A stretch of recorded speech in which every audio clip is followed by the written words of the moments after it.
Muy buenos días.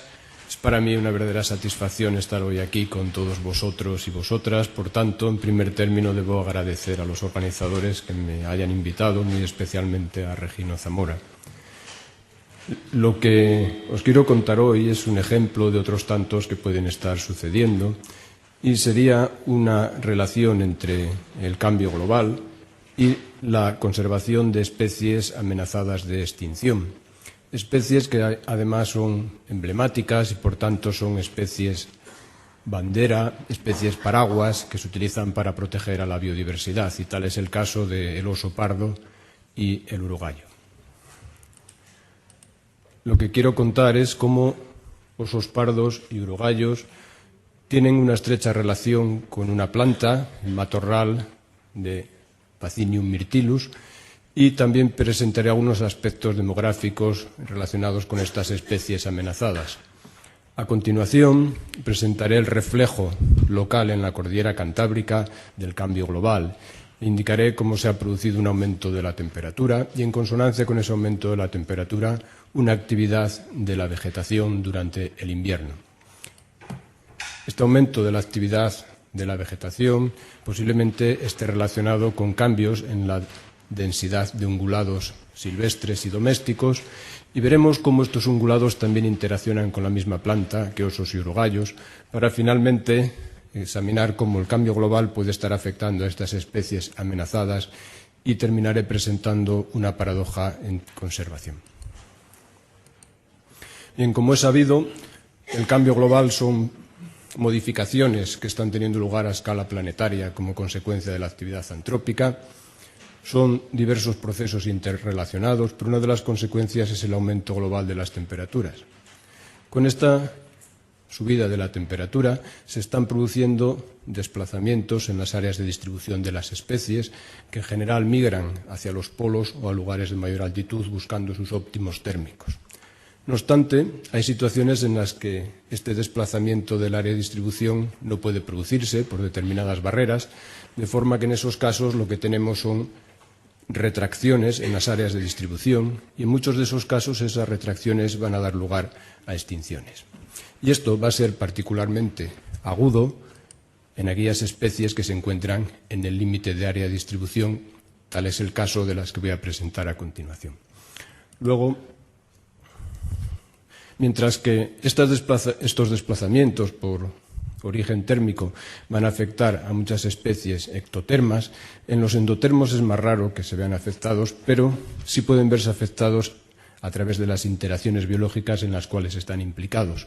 Por eso, el caso que voy a presentar yo sería cómo el cambio global puede estar modificando una interacción planta-herbívoro en el caso de estas especies amenazadas.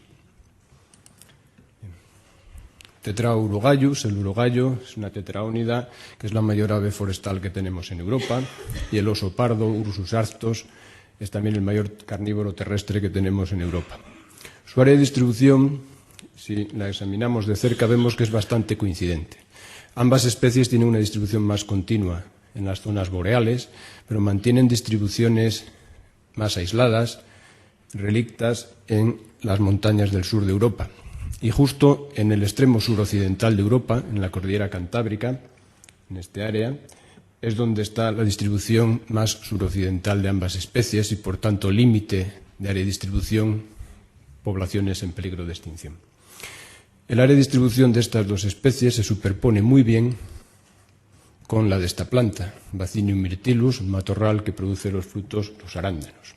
Vaccinium myrtillus es una especie característica del clima boreal, al igual que las anteriores. Allí es una especie clave donde mantiene una red trófica de herbívoros y aparece también de forma discontinua en las montañas del sur de Europa, y en la península ibérica aparece distribuida en el área norte, en la cordillera cantábrica. Esta planta es característica del clima frío, necesita de un invierno frío para producir brotes florales, pero también necesita un invierno frío para producir desarrollo de sus brotes vegetativos. De ella depende una importante comunidad de herbívoros, ya sea toda una red trófica de insectos herbívoros. También es muy importante en la alimentación de los ungulados durante el invierno, y además, curiosamente, hay una especie de ave que depende de ella para su alimentación vegetariana. Esto es, Tetrauro gallus es un comedor de hojas, algo excepcional en el mundo de las aves, pero las tetraónidas son folívoras. Y también esta planta, como produce frutos carnosos, pues mantiene una comunidad de frugívoros, ya sea una comunidad de mamíferos frugívoros, entre los cuales hay que contar al propio oso pardo, y una comunidad de aves frugívoras, donde hay que contar de nuevo a los urogallos. Luego, en resumen, los urogallos dependen estrechamente de Vaccinium, porque Vaccinium aparece siempre en el hábitat del urogallo. No puede haber urogallos donde no hay Vaccinium. Y además depende de ella porque se alimenta de las hojas, de las ramas de esta planta y también de sus frutos durante al menos 6 meses al año. Y del mismo modo, el oso pardo depende de esta planta porque es frugívoro fundamentalmente y dentro de un elenco de especies de frutos realmente amplio, la selecciona positivamente los frutos de arándano, si dispone de ellos. Y además se ha podido establecer una conexión directa entre las cosechas de arándanos del otoño y la fecundidad de las hembras en la primavera siguiente. En cuanto a la demografía de estas dos especies, realmente son dos casos espectaculares de procesos de extinción. Aquí se representa la proporción, el porcentaje de lugares de exhibición de canto tradicional que están siendo ocupados y vemos cómo a lo largo de una serie temporal, en los años 80, el 90% de las localidades conocidas estaban ocupadas como lugares de exhibición nupcial. Y durante los años 90 se produce un desplome de las poblaciones, realmente una bajada muy acusada, que hace desaparecer más del 50% de la población en tan solo 2 décadas. En un mapa que muestra el área de distribución puede apreciarse que este proceso continúa en la actualidad.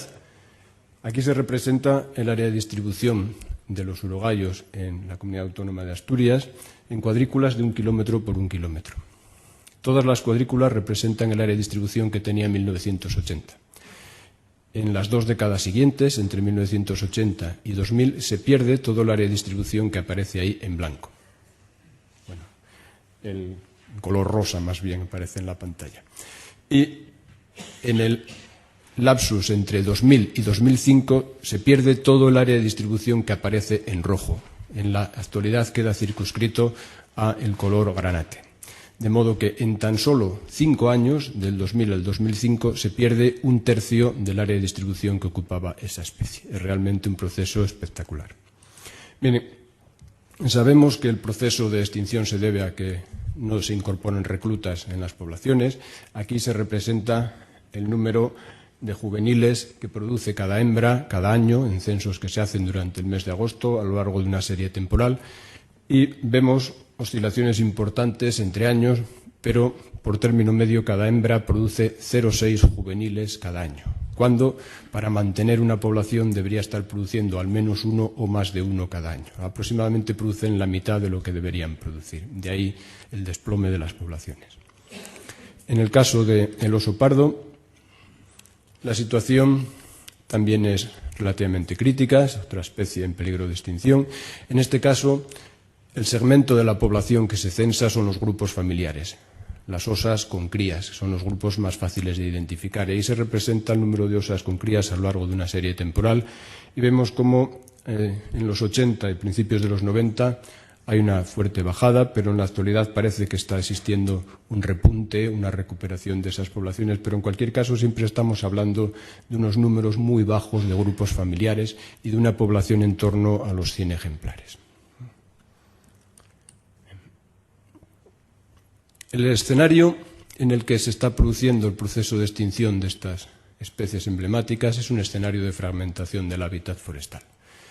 Un hábitat forestal que ha sido fragmentado en tiempos históricos, no es algo reciente. Luego, desde tiempos históricos, existen más bordes forestales que potencialmente han debido de incrementar la densidad de herbívoros y también la densidad de mesodepredadores. Pero en las últimas décadas los escenarios están cambiando y tenemos que incorporar el cambio global. Este cambio global está potencialmente afectando de forma directa a Vaccinium myrtillus, porque recordémoslo, es una especie de carácter boreal y necesita inviernos fríos para producir brotes tanto vegetativos como florales. Luego, de forma directa, está reduciendo la cobertura de esta especie. Pero de forma indirecta también la está reduciendo a través de los herbívoros, porque mayores temperaturas durante el invierno propician una mayor supervivencia de los ungulados.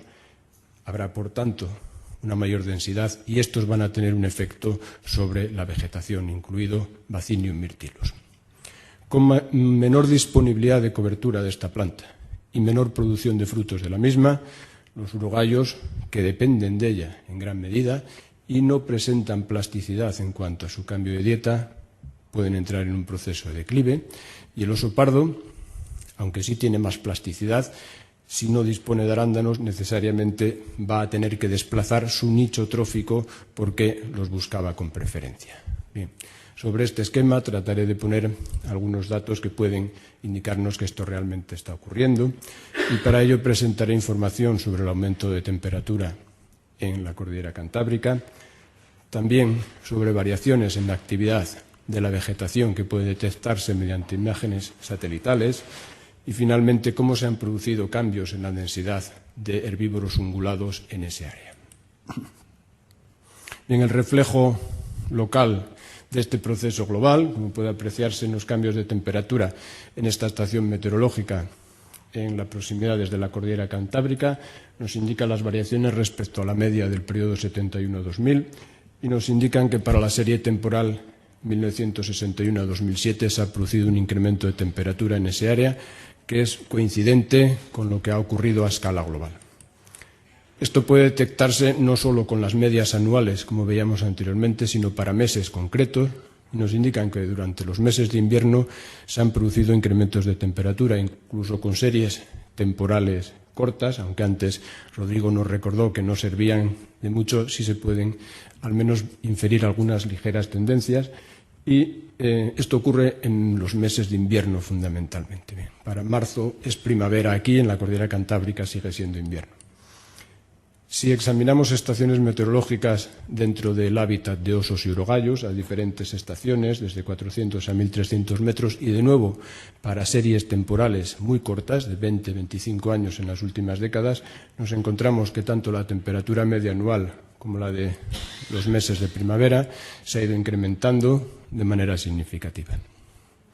Este aumento de la temperatura en los meses de invierno necesariamente debería tener reflejo en la actividad de la vegetación. Y para ello seleccionamos 29 cuadrículas de 1 kilómetro por 1 kilómetro para ajustarlas a las imágenes satélite de Landsat y seleccionamos matorral supraforestal que está dominado por ericáceas y donde Vaccinium myrtillus, el arándano, es una especie muy abundante. Y nos encontramos que, analizando una serie temporal desde 1987 al año 2000, para los meses de invierno, de enero a marzo, nos encontramos un aumento significativo del índice verde normalizado. Esto es actividad de la clorofila, actividad de la vegetación. Esto nos indicaría que la vegetación está más activa en invierno que hace algunas décadas y, por tanto, estaría produciendo más, siendo potencialmente un recurso disponible para los herbívoros. Si los herbívoros tienen más vegetación, deberían aumentar su densidad. Y, efectivamente, si examinamos cómo ha variado la densidad de ungulados en la cordillera Cantábrica en las últimas 3 décadas, nos encontramos, por ejemplo, en el caso del jabalí, como en 30 años ha multiplicado por un factor de más de 20 su densidad. En áreas de la cordillera Cantábrica Sur nos encontramos como el número de ciervos censados por cada 10 kilómetros cuadrados ha aumentado también por un factor de más de 20 en los últimos 25 años. No son una excepción. Si ponemos al corzo, estaría en la misma situación que el ciervo. Y si incluimos el rebeco, aquí con triángulos, vemos cómo la situación podría ser incluso aún de mayor crecimiento. Luego, podría existir una conexión entre estos cambios globales y mayores densidades de herbívoros silvestres. Pero los ungulados domésticos también pueden aprovechar esa mayor productividad de la vegetación en invierno, además de otros recursos que ya comentaré posteriormente. De modo que si examinamos cómo ha variado la carga ganadera de bovino en cabezas de ganado bovino. A lo largo de una serie temporal en la cordillera cantábrica, si nos circunscribimos al área cantábrica de Asturias, nos encontramos con que en los años 70 y 80 la densidad de vacas venía a ser más o menos por debajo de 80.000. En la actualidad andamos por unas 115.000. Estamos hablando de un incremento del 50% de la cabaña ganadera de vacuno. Esto, que es general, está ocurriendo también en espacios protegidos.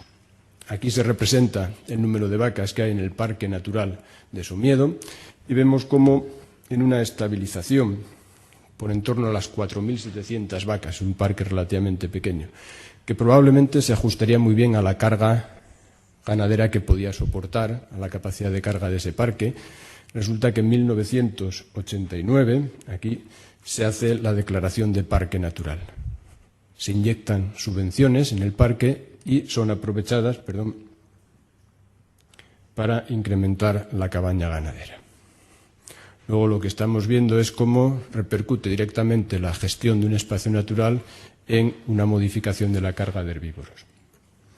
Bien, el Parque Nacional de Picos de Europa tampoco es ninguna excepción.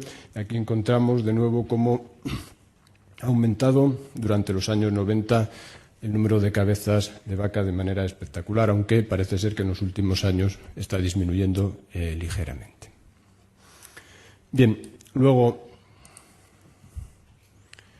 la idea sería que los inviernos cada vez más suaves, con temperaturas cada vez más altas, harían que hubiera más fuentes de recursos disponibles.